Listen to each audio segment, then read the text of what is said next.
அன்பார்ந்த நண்பர்களே, அருட்பெரும் ஜோதி வள்ளலார் சென்னையை பற்றி சொல்லும் பொழுது தர்மமிகு சென்னை என்கின்றார். அதற்கு காரணம் பல மகான்கள், பல மகாபுருஷர்கள் இந்த சென்னை பட்டினத்தை அலங்கரித்துள்ளனர்கள். அவற்றுள் ஒரு அதிசயமான ஒரு யோகினி, ஒரு ரொம்ப பெரியவர்களை பற்றி தான் இன்றைக்கு பார்க்க போகிறோம். அவர்களின் பெயர் சர்க்கரை அம்மாள் என்பதே. இவர்களை பற்றி சொல்லும் பொழுது பறக்கும் சித்தர் என்றும் சிலர் சொல்லுவார்கள். இவர்களினுடைய இயற்பெயர் ஆனந்தாம்பாள் என்பதே. என்ன ஒரு அதிசயம்! இவர்கள் பிறந்த வருடம், அதாவது 1854 வருடத்தின் பெயரும் ஆனந்தம் என்பதே. திருவாடிப்பூரம், ஆடி மாசத்துல பூர நட்சத்திரத்துல தான் இவர்கள் தோன்றுகிறார்கள். போலூர் என்கின்ற மாவட்டத்தில் தேவிகாபுரம் என்கின்ற ஊரில் தான் இவர்கள் பிறக்கிறார்கள்.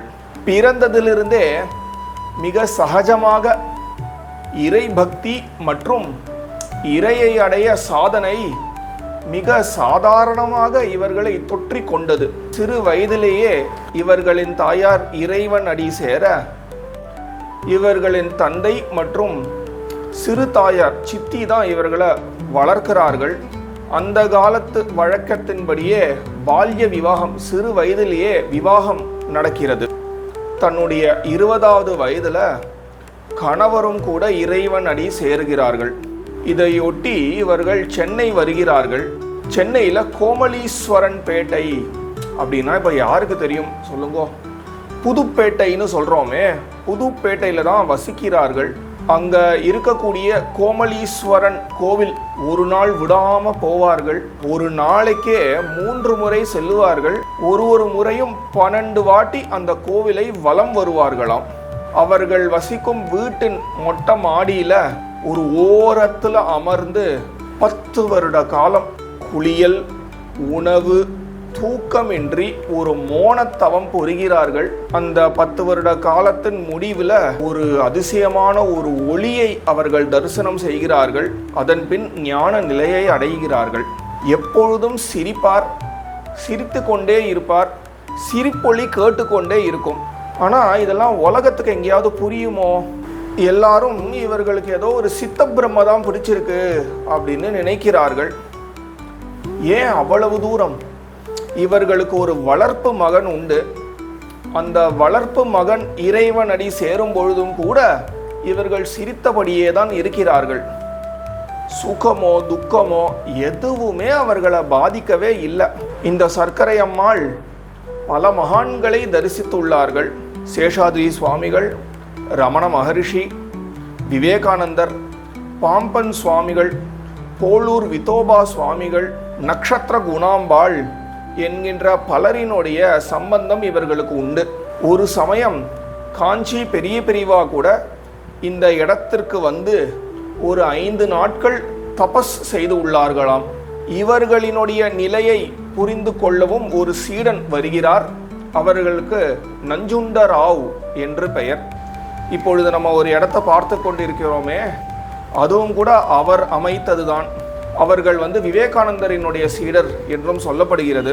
சர்க்கரை அம்மாள் தன்னுடைய பக்தர்களுக்கு தரிசனம் கொடுக்கும் பொழுது பொதுவாக ஒரு பாம்பு அவர்களினுடைய மடியில உட்கார்ந்து கொள்ளுமாம். இதை பார்த்த உடனே எல்லாருக்கும் ஒரு அச்சம் ஏற்பட்டு அந்த பாம்பை பலவிதமா விரட்ட பார்த்தாலும் கூட அது எங்கேயுமே போகாதாம், அடிக்கடி வருமாம். இவர்கள் தரிசனம் கொடுக்கக்கூடிய சமயத்திலெல்லாம் அதை யாரும் விரட்ட வேண்டாம் அப்படிம்பார்களாம். இவர்கள் போ என்றால் அது உடனடியாக போகுமாம். அதை பார்த்து சொல்லுவார்களாம், இவன் நல்லவன் அப்படிம்பார்களாம். இவன் நல்லவன், என்னுடைய பூர்வ ஜென்மத்திலிருந்தே என்னுடன் தொடர்புள் உள்ளான் என்பார்களாம். யோகினி என்று சொன்னோம். அஷ்டமகா சித்திகள் உடையவர்கள் இவர்கள். அந்த அஷ்டமகா சித்தியில லஹிமா என்பது ஒரு சித்தி. அந்த லஹிமா சித்தி உடையவர்கள் தன்னை ரொம்ப லேசாக ஆக்கி கொண்டு, காற்றை போல லேசாக ஆக்கி கொண்டு பறக்கும் திறன் கொண்டவர்கள். அது போலவே அம்மாளும் பறப்பார்களாம். இதை பலர் நேரிலே பார்த்து உள்ளார்கள். சிலர் இதை பதிவும் இட்டு உள்ளார்கள். குறிப்பிட்டு சொல்ல வேண்டும் என்றால், தேசபக்தர் திருவிகா என்பவர் உள் ஒளி என்கின்ற தன்னுடைய ஒரு நூலில் இதை பற்றி பதிவு செய்துள்ளார். ராயப்பேட்டையில் உள்ள வெஸ்லி கல்லூரியில் ஒரு சமயம் தான் இருந்தபொழுது அதன் மாடிக்கு சர்க்கரை அம்மாள் பறந்து வந்ததாகவும் அதை தானே நேரில் கண்டதாகவும் அவர் தன்னுடைய நூலில் பதிவு செய்துள்ளார். ஸ்ரீ சக்கரத்தை ஆராதித்ததினாலேயே இவர்களுக்கு ஸ்ரீ சக்கரம்மாள் என்கின்ற ஒரு பெயர் மருவி சர்க்கரை அம்மாள் என்கின்ற ஒரு பெயர் வந்து உள்ளது. நாம் பார்க்கக்கூடிய இந்த இடம் சர்க்கரை அம்மாளின் சமாதி. இதற்கு பக்கத்தில் தியானத்துக்கான ஒரு அழகான ஒரு மண்டபமும் அமைந்துள்ளது. இந்த இடம் எலியட்ஸ் பீச், பெசன்ட் நகர் பீச்சுக்கு சமீபத்தில் திருவான்மையூரில் கலாக்ஷேத்ரா காலனியில் அமைந்துள்ளது. இப்படி ஒரு அதிசயமான ஒரு யோகினி நம்முடைய சென்னை பட்டினத்தில் வசித்தார்கள் என்பது நம் சென்னைக்கே உள்ள ஒரு தனி பெருமை. மற்றும் ஒரு பதிவில் சந்திப்போம்.